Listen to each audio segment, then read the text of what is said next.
Alors Roger, là nous sommes où? Nous sommes devant l'hôtel, notre hôtel King Fahd Palace, hôtel 5 étoiles, je tiens à rappeler quand même. On vient de sortir de la piscine, on va essayer de nager un petit peu, se dire. Mais là, tu as les pieds dans la mer là. Oui, là, regarde, c'est intéressant. Il y a des coquillages que je vais pouvoir ramener à mes enfants.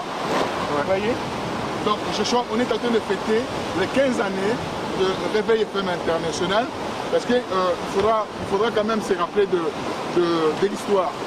Quand on se rappelle de notre histoire, c'est l'histoire qui va nous accompagner. Mais quand on oublie l'histoire, on est rattrapé par l'histoire. Voilà, moi je veux me rappeler de ce que Freddy Moulongo a pu faire par rapport aux radios communautaires. Quand il a mis en place, il était président bien entendu, il a mis en place ces radios communautaires, tout le monde disait oh ouais, mais qu'est-ce qu'il fait, tout ça, etc. Ça ne va rien donner, tout ça, etc. Il a mis des structures en place. Aujourd'hui, à travers ces structures, il y a des grands journalistes qui sont sortis. Il y a eu même un journaliste que je me rappelle de RSF, il va pouvoir me le dire d'ailleurs, a pris ses armes auprès de cette radio Réveil FM International. Alors je me suis dit, pourquoi ne pas faire la promotion de cette radio? C'est pour cela que j'aime beaucoup Freddy Moulongo. Les gens ne comprennent pas pourquoi cette personne, que j'apprécie cette personne. Il a son caractère, il est des fois sanguin, mais il est aussi calme. Mais une seule chose qui est sûre, il a le cœur sur la main si tu le connais bien. Mais attention, hein, il ne faut pas le titiller. Hein. Alors si tu le titilles, tu vas le reconnaître. Tu vas savoir sur quel bois il s'échauffe. Mais il ne faut pas aller jusque là. Mais nous, on est aujourd'hui à Dakar, on a préféré fêter ces 15 années ici, là où on a enchaîné nos frères.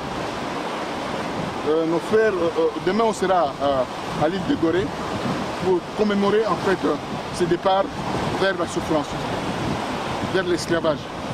400 ans de souffrance, 400 ans d'esclavage. Et personne ne veut reconnaître cela.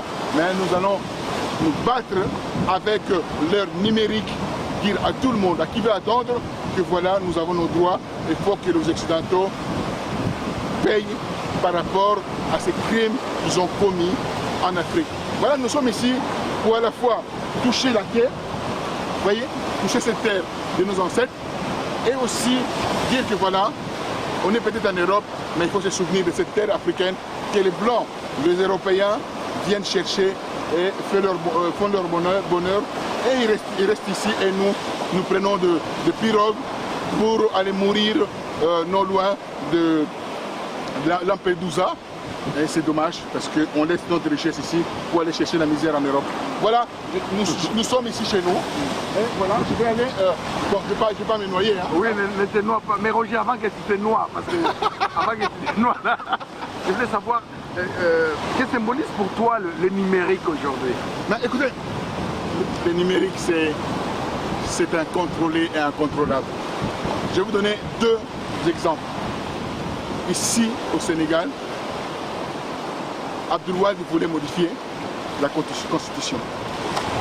C'est à travers le numérique, le principe du numérique, c'est à travers ces principes que Wade a lâché le morceau.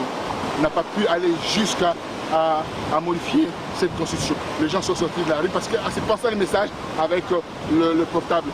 Dans quelques années, nous serions 915 millions d'Africains qui vont utiliser en fait les téléphones portables, les principes du numérique. Donc ça montre que c'est une force. Alors, ce qui s'est passé à Ouagadougou, c'est aussi le numérique.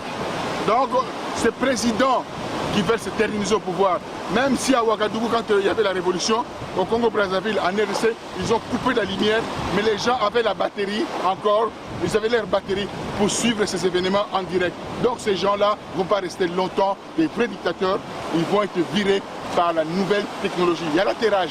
Qu'est-ce que c'est l'atterrage? L'atterrage, c'est bien entendu la fibre optique qui passe sous la mer là. Ça vient ici, ça rentre dans nos hôtels et nous avons l'internet haut débit partout. Nous avons le G3, le G4. Donc, vous voyez, donc c'est avec ça que je mets une information aujourd'hui concernant peut-être un abruti de Freddy Moulumba. Hein? Et ce soir même, c'est diffusé dans le monde entier quand je dis d'abruti, parce que cet homme a voulu ramener un discours ici en disant que voilà, nous allons favoriser à Kabila ce qu'on appelle l'espace médiatique, afin qu'il aille vers la modification de la Constitution. Mais à Kosi, nazoyebisa yo akosi toza na ye awa mayele do bazondimate babi mais bato oyo neni bazolanda biso partout, mais on sera peut-être pas au Congo Brazzaville, on sera peut-être pas au Rwanda, on sera peut-être pas dans le Burundi, on sera peut-être pas